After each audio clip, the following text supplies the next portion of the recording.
Hey everybody, I'm Psychosaurus, and today, well, I think it's finally about time I started talking about some stats more into the depth. So today, I'll go a little bit more deep into combat stats. And I already did some kind of basic explanation for every single stat, so make sure you check that out because some of those stats I'm not gonna reference, I'm just gonna go into more deep explanation for only some of those that I believe actually needed. But if you feel like I missed something or I should explain something else, just ask in the comments and I'll answer you in the comments. So, combat stats, advanced, let's go. Yeah, I'm gonna just go through like, I just wrote down some notes here and I'll just try to go through everything here. So first combat stat, crit chance, and was making I already made like two videos, like one video going deep into how the crit chance works, and then just basic explanation. So is what I want to explain here now is we've got the new Celtic Advisor Ambiorix, which increases the crit damage multiplier from 2 times to 3 times. So let's go for the what we know. So like I explained in my crit video, 1% crit chance is on average equal to 1% damage. That is when you have the 2 times crit damage multiplier, or simply said plus 100% additional damage.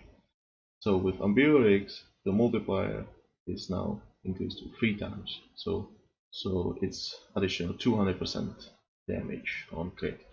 So with 100% crit chance, you do actually 300% total damage, right? 200% additional damage. So again, we can go with the case where you have 100 units attacking. So in one volley, which means like every unit attacking one time, there's gonna be on average one unit that actually procs the critical hit. Then and with Ambiorix, it's gonna do plus 200% damage. So that leads that the volley damage will then be 102% on average, because we are considering that only one unit crits. You could also imagine that it's like one unit attacking 100 times, and on average you'll get only one of those hits. Like the same thing. So from this we can conclude that 1% crit chance is 2% damage increase, because we got 2% instead of 1% with 2 times multiplier. So to generalize this a little bit more, the total damage increase is going to be crit chance times the crit multiplier minus 1. So if I had the 5 times multiplier, I would have 5 minus 1 times the crit chance, and so on and so on. And I think that's going to be all about the crit chance that I have to explain. Hopefully I won't have to talk about it ever again. Make sure to check my crit video and the basic stats. And if you feel like there's something I should explain, yeah, in the comments. Now let's move on. Damage over time, and this stat has got a little bit of attention recently with the Biorix new rework. Now that the hard jars with Biorix apply poison damage, which is 50 over 2 seconds, I believe. And this stat has been in the game for some time, and there is a Celtic Advisor unit Kaisertime, which I believe that does 160 damage, and I think it's over 8 seconds. I'm not really sure about the duration, but I believe that's how long it takes. And there's also the Norse Fortress Burning Pitch upgrade that gives the Norse Fortress 80 damage over 8 seconds. I think everyone knows about this one. If you've ever played Well of Earth Legendary Quest, you've seen this one quite often. And there's one more poison effect that is in the City Conquest. If you have noticed, War Leader Biorix has poison damage in his stats, and you can also give him an upgrade to do even more poison damage, which for some reason is separated into two different poisons. You have the base one and the additional one. I don't know why or what's going on. And one thing that I've noticed, and it I don't I have just some kind of suspicion, so don't take me seriously on this. But basically, these three effects are very similar, and this one is one pretty unique. First of all, with the Biorex Advisor, it's called poison damage. With Gas Attack, we know we got the poison damage because it's the poison maker advisor. I don't remember his name now. So again, it's poison damage, and Biorex gets pretty much the same thing. Now, why do I say that is actually different? Well, the difference is mainly if you have ever played the Secret Conquest and have noticed how Biorex uses his charge attack, that he deals splash damage. And one thing that I have noticed is that the splash damage actually does not apply to poison. It only applies it to the main target. And that's why I think the Norse is a little bit different. And it's also said in, I believe in the upgrade description, that it's actually called burn damage. And the main difference in this I see is that the burn damage actually is applied on splash, whereas the poison is not. Well, overall, it's pretty much damage over time.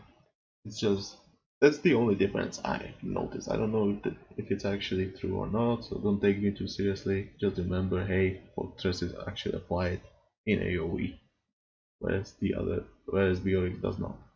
Now about the damage over time, one really nice thing, and that's pretty huge advantage, is that it ignores armor completely.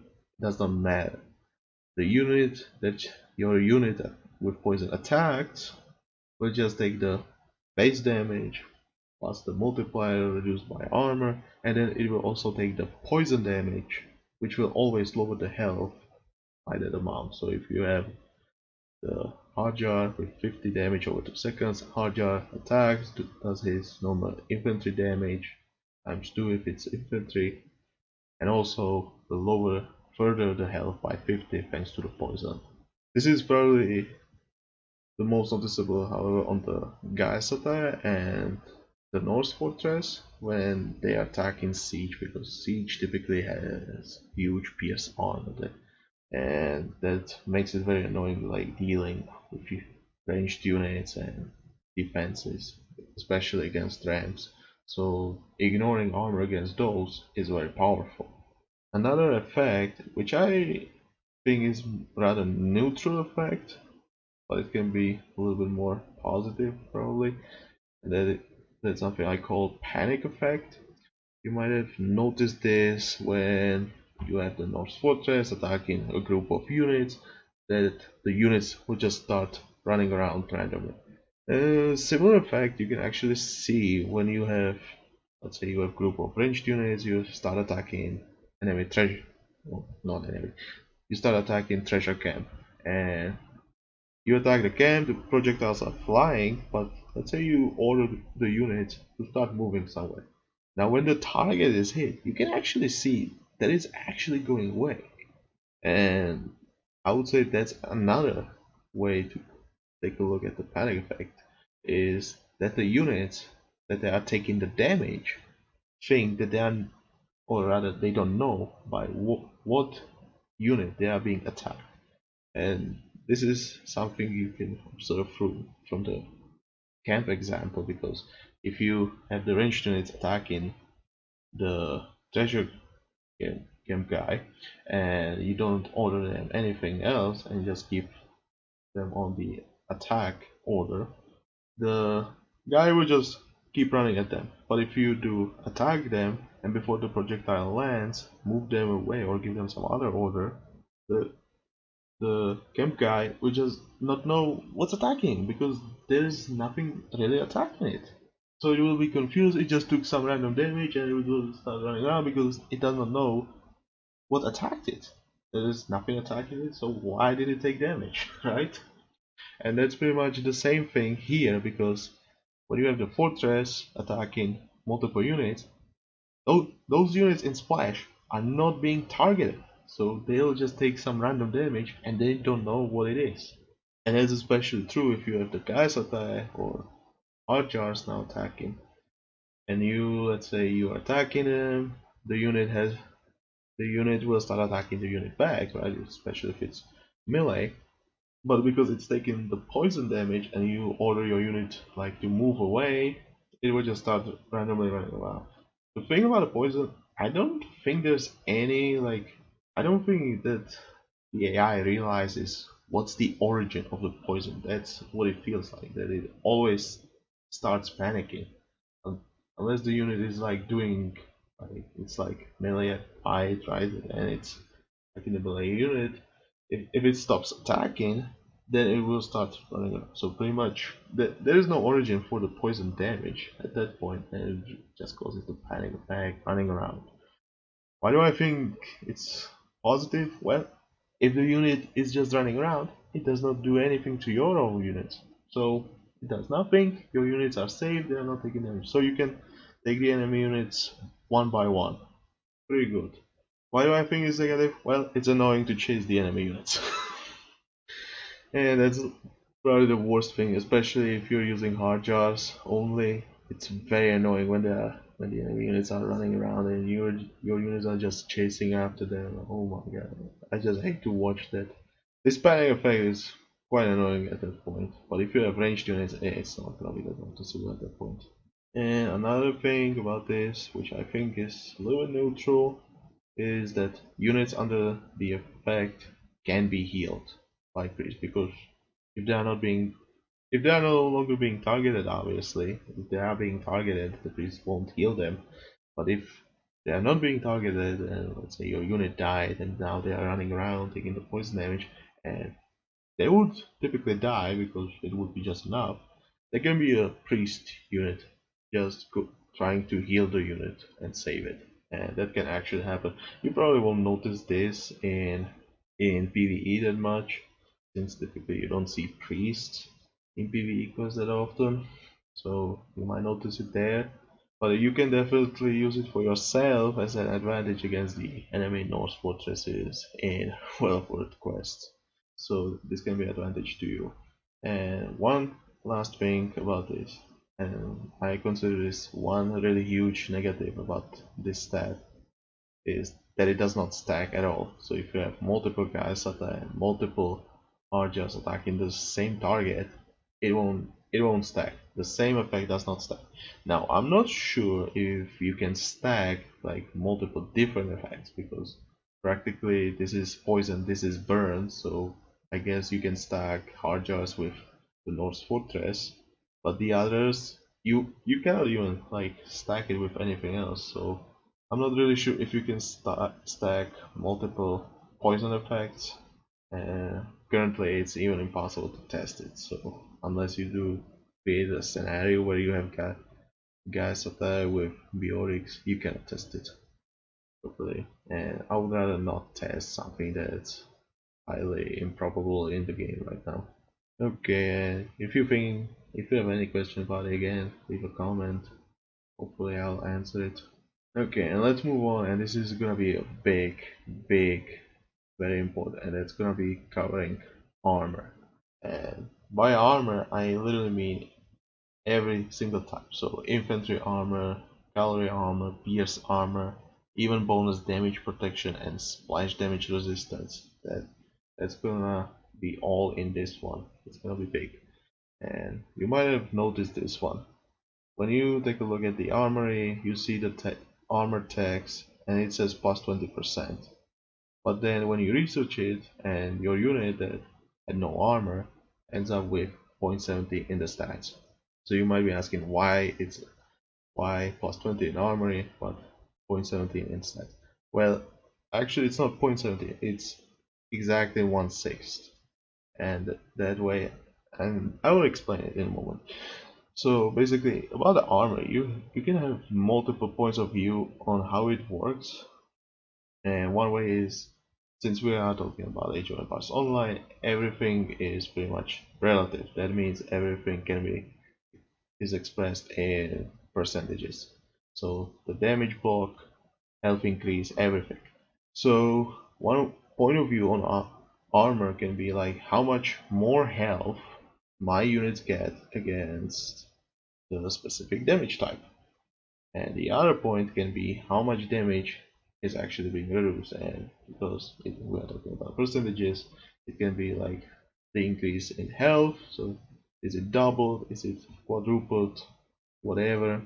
Or am I lowering my damage by 50%, 60, whatever. So I'm gonna go through these three terms here. So I'm gonna use total health against the damage type, which will be the maximum health plus the total armor the unit has. Next will be damage taken per 1 point of damage, which kinda is relevant or relies on this stat, which is damage reduction. It's pretty much the same thing, although uh, it pretty much means almost the same thing. It's just one is the complement of the other. So the damage reduction is what you actually see in the stats. So damage taken is gonna be how much damage you actually take. So 1 minus the damage reduction. And so after taking a look into this and just thinking about this, I concluded that the armor which you see in upgrades, such as the armor upgrades, certain champion upgrades, and something else, is actually presented as the additional health. So you have the total health, which max HP, I'm just gonna say it's 100% plus the armor. So every armor upgrade increases the total health by 20%. However, there's only one exception, and that is Remender armor upgrade. And for some reason it says plus 100%, but that is the only exception that actually doubles the damage reduction, not the total health. If it was total health, it would be much higher. It wouldn't be. You can actually take a look at it and you'll see that Remender starts with 0.25 melee infantry armor, pierce armor. After the upgrade, he'll have 0.5 both. If it was increasing the total health as the typical armor does, he would end up with, I think, somewhere around 6.6. It would be somewhere around 0.6 in my opinion. Not really sure exactly, but it should be there somewhere. Now I'm gonna try to explain how do you get like from the total health to damage reduction. So how do you get from these armor tags to the damage reduction which you see in the unit stats? So imagine you have the enemy units attacking your unit, and these units actually have the same damage type, so it actually goes with the armor. So imagine they do 100% damage, or 100% of the unit's health as damage. That means the unit typically dies. But now let's imagine you actually have one armor attack. So with armor upgrade, the same amount of damage will now result in 100 out of 120 damage taken or dealt to your unit. So your unit will still have some health for itself. Now from this you can see, like I said, because we use the armor tag, the total health has been increased to 120%. From this test, or from this example, you can see that the unit still needs, or rather took only 5/6 of the damage, because previously it would kill it, but because it has still 100% health, then and the enemy unit still does the same amount of damage, the damage taken is actually going to be only 5/6, or the damage reduced is the damage reduced is equal to 1/6. Now you could also take a look at the armor tag as the damage reduction. Like I said, the damage reduction is equal to 1/6. So let's imagine it's actually 1/6. So if the damage is reduced, if the damage is being reduced by 1/6, that means that the unit will take 5/6 of the damage. So for the unit to actually die, it still needs to take 20% more damage. So 1/6. Because it needs to take 20% damage, its total health is being increased by 20%. So you can see there's the relativeness. So it doesn't matter which point you take, it's gonna be always pretty much the same. If you have 20%, damage reduction is 1/6, and vice versa. I hope I explained it well enough. Just in case, your unit, if you increase it by 20%, the previous 100% damage is not gonna be enough. the unit just took only 5/6 of its total health as damage. That means the damage reduction is equal to 1/6. Or, if you think about it as the damage reduction, if you lower it by 1/6, that means the damage taken was 5/6, or 100 out of 120. That means your unit still has to take 20% more. So that means 20% more health for your unit. I hope that makes more sense. Now, like I said, the damage taken can be transformed into damage reduction by this formula. Damage taken is equal to 1 minus damage reduction. But for the total health to be converted to damage taken, we need to use this. Damage taken is equal to 1 over total health. I believe it's, you can see it from here. Like I said, if you increase it 20%, the damage taken, or yeah, damage taken is 5/6. I think it's, you can see it just from this example. Now you might ask, how does it? You might have asked, why is it like diminishing value? So some thought that the armor actually has diminishing value. It's not true. Armor keeps the same value. You just, because you take a look and you see the damage reduction, not the damage taken. Now let's imagine you actually have the two armor attacks now. So the total health is now 1.2 times 1.2. The base health is just 100%. Ignore like the base health, base armor. You increase it by 1.2 times 1.2. So the damage taken from this formula is equal to 1 over 1.2 times 1.2, which you can type as 1 over 1.2 times 1 over 1.2. And you can actually see this is 5/6 times 5/6. So from this you can see that every armor upgrade actually lowers the damage taken by 5/6.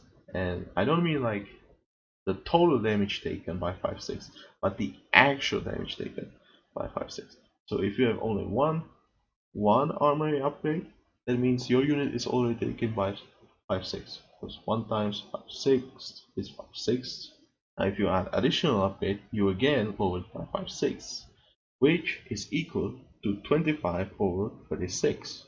So this is the actual damage taken, which is equal to 1 minus 0.305555, or approximately 0.31. Does the number look familiar? Well, it should, because that's the number you see in unit stats after the second armor upgrade, if the unit has no base armor.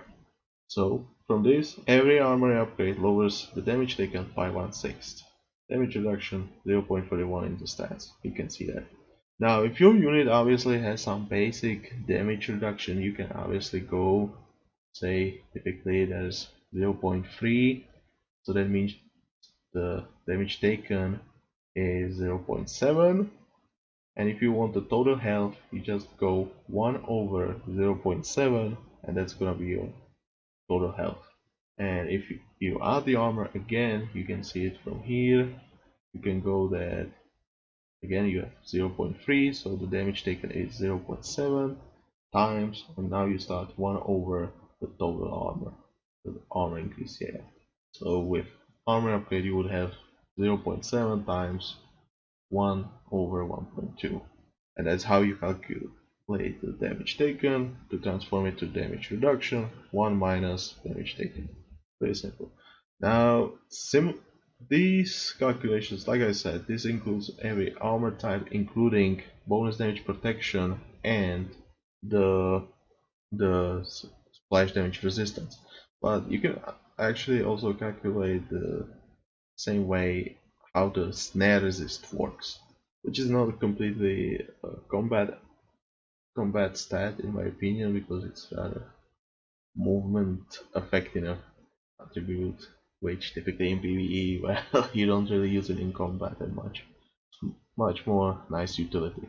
It works the same way, just be aware which number you actually uh, affect, because if the unit has, if the enemy unit has 20%, you see it in stats as 0.8, so you need to go from 0.8 to 0.2, so 1 minus the number in stats, and this number you lower by the snare resistance.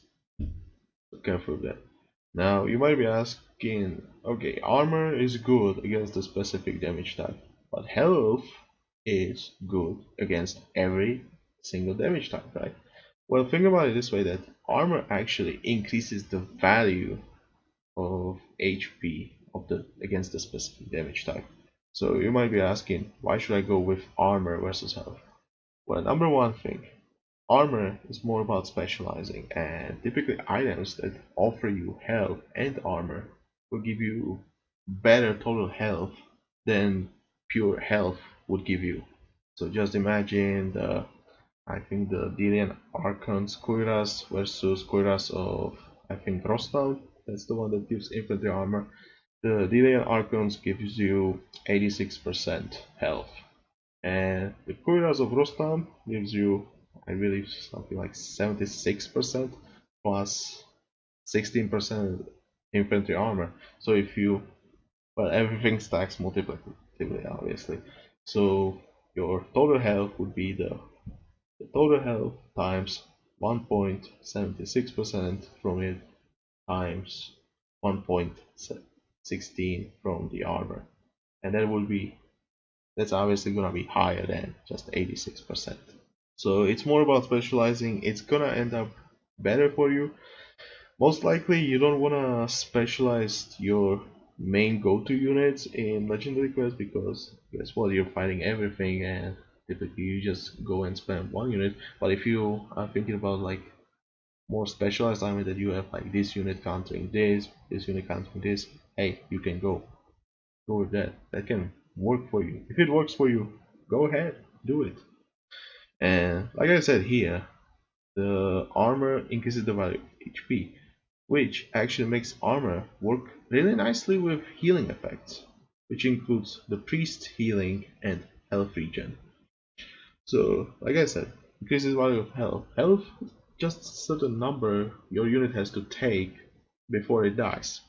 And the armor actually increases the value against the specific damage type. So if you have plus 100%, your unit has to take double the amount of its health from that damage type to actually die.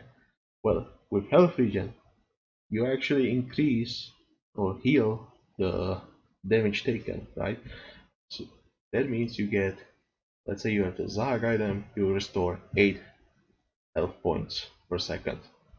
Well, if you have plus 100% armor, that means you actually double the value of the health regen. So against its specific damage type, you actually restore 16 health instead, which is pretty huge. So in my opinion, you should try to combine armor with health regen if you can, and obviously also include some health, because you don't wanna just go pure armor like the Ras standard armor or whatever it's called that gives just armor. It's a light armor, level 40 epic light armor. It just gives a lot of infantry armor. You don't really want that, because you're not always fighting only infantry, right? You're not gonna fight always the one specific. You want your unit to survive for as long as possible, and that includes even pierce damage. So you wanna go with health anyways, so your unit lasts for as long as possible. But combining the health regen with armor can be quite powerful, which is why I think champions with Zag sword and druids is a very powerful combo, because champions have naturally very high armor, makes them very powerful combo. Okay, and I think that's gonna be all about armor.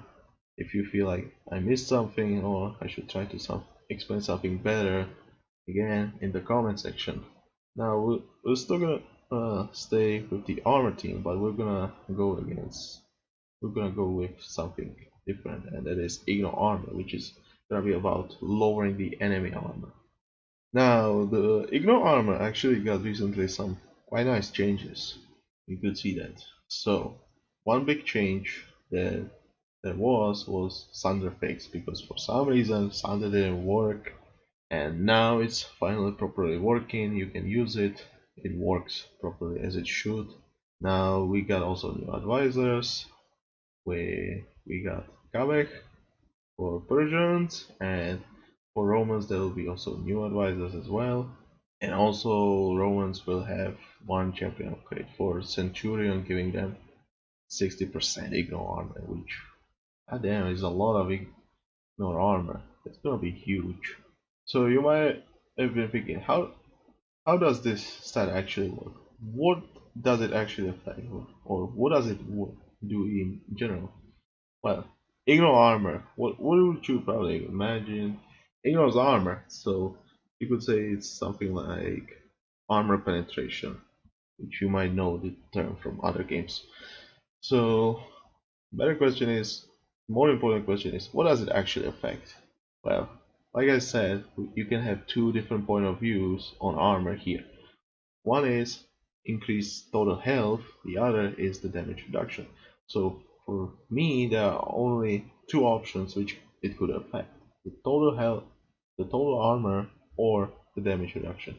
And I honestly didn't know which one it was, so I had to do some testing and see it for myself. But before I get to it, and I'll just let the testing video run here for you, so hopefully I won't forget. Hopefully here it is, and enjoy the show. So basically what I did was I used a throwing axeman against the champion. Obviously the higher the values the better it is to see the result.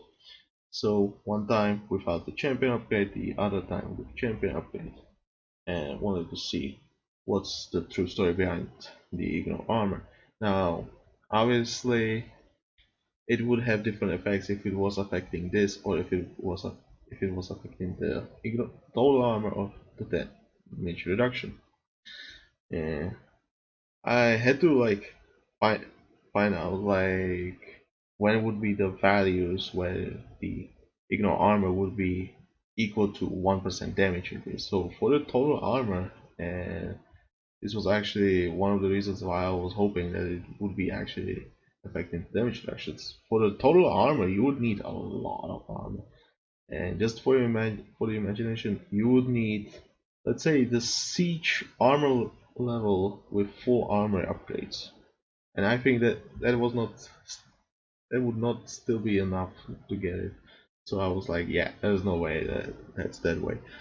So I was hoping for the damage reduction, and for that, what would it be? Well, if the enemy unit has 100% armor, total armor, or 50% damage reduction. Just imagine it. You lower the damage reduction, let's say by 10%. So the damage reduction would be lowered from 0.5 to 0.45. Or you could imagine it the other way as the damage taken.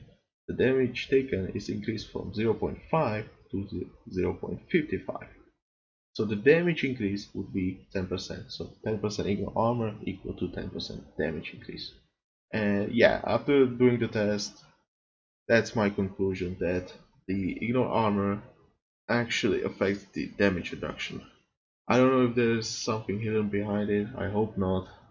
So I'm gonna conclude that ignore armor affects damage reduction, and that's how it works. There's actually one nice effect about the ignore armor, and that is that the higher the enemy armor is, the better the ignore armor gets. And like I said, the 1% ignore armor is equal to 1% damage increase when the enemy unit has exactly 0.5 damage reduction, or 100% armor. Now let's go for some nice example, and that would be the Kabek Advisor with 10% ignore armor, and this is gonna be huge damage increase on your pierce damage units versus buildings, where buildings typically have 0.8 damage reduction against pierce. So with Kabek, the damage is increased from 0.2 to 0.28. So the pierce damage is increased by 40%. That is a lot. But don't forget, because the armor is already so high, the units will not do that much DPS. So although it's a huge increase, the damage typically is gonna be quite low. Just for example, if you have Persian Bowman, you have probably like something like 50 DPS. Since buildings have 0.8 armor, that means 10 DPS against buildings. Not bad, but if the building has like 2000 damage, yeah, you need a lot of units for that to actually do damage, which is not a huge problem, right? You can get a lot of units. But a 40% damage increase means you go from 10 to 14 DPS. That's a pretty huge damage increase. Now let's take a look at if you go against full armor upgrades. And I'm just gonna round it down to 0.4. It's actually gonna be slightly better because with full armor upgrades you end up with 0.42. So for the damage it goes from 0.6 to 0.64, which is 1/15 of it, which is approximately 6.67% damage increase. So if you're fighting fully upgraded enemy units, you'll get at least 6% damage increase against them, which is not bad. That actually means that Kavek can be actually better than Agamemnon Advisor with the damage increase. Pretty good.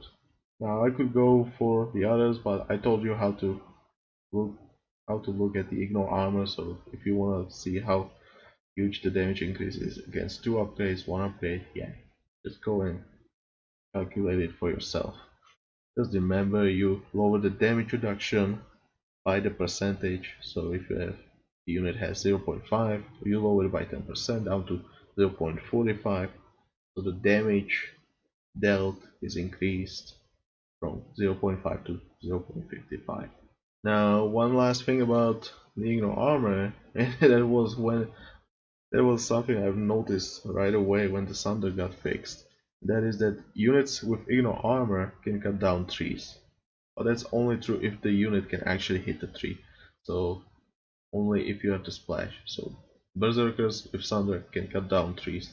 If you use Sunder as Egyptian, the Axeman after the champion upgrade should also cut down trees. Same goes for the Celtic champions or Wool Traders after the champion upgrade. Now I'm not really sure if Kaveh plus War Wagon would do the same thing. It's something to test, but I believe it should work the same way as that. Oh yeah, and that's something I forgot to mention with the damage over time. If Norse fortresses can also cut down trees, because if they target normal unit that is not building, then it will always apply the burn damage. So if you hit trees with that or building with that, it will actually apply the burn damage on those. Thus, the trees going down. Yeah, and against buildings it's actually fine because if the fortress attacks buildings, it doesn't work. So yeah, I think it's all about the ignore armor. Again, if you feel like I missed something or want something else explained, comments section. Now I'm gonna end this with one more thing, and that is maximum range, and it's just an interesting fact. Sometimes you can actually attack buildings without endangering your units, and that what I mean by that is not only like that you outrange the building, you don't actually need to go over the maximum range of the building. You can actually have less range than the building has, but you can still safely attack it. As an example, you can attack fortress safely with 5 less range than the fortress has. So if you're attacking Greek fortress, Celtic fortress, or the others, Babylonian or Persian fortresses, and those fortresses I believe end up in legendary quest with 45 range, you can get away with just 40 range. If you've watched some of my videos, you know that I have on my ballistas like full damage build. I am using the sets throwing arm from the Rakotis store. I'm using full damage plating and the Delian wheels, so my ballistas end up with 40 range, and I can still safely attack enemy fortresses without endangering my ballistas. So that's a perfect example. With towers, I'm a little bit confused about it because I thought that the number would be 3, but I'm not really sure. It might be just 2, it might be 2.5. I'm not really attacking towers instead of the with less range than 43. So for me, it's not that noticeable. So yeah, I'm gonna end it here on that. So yeah, if you want something, some other combat stat explained, just leave a comment below. Make sure you check out my basic stat explanation and the crit video. Yeah, don't forget about the crit video. I think I explained those stats as much as possible in there. So yeah, if you want just some basic understanding, the basic stats video. If you wanna go through the crit a little more deeply, yeah, I made a crit video a while back. So yeah, I hope I covered as much as possible. That was the most confusing. So yeah, thanks for watching. Do I have a deal for you?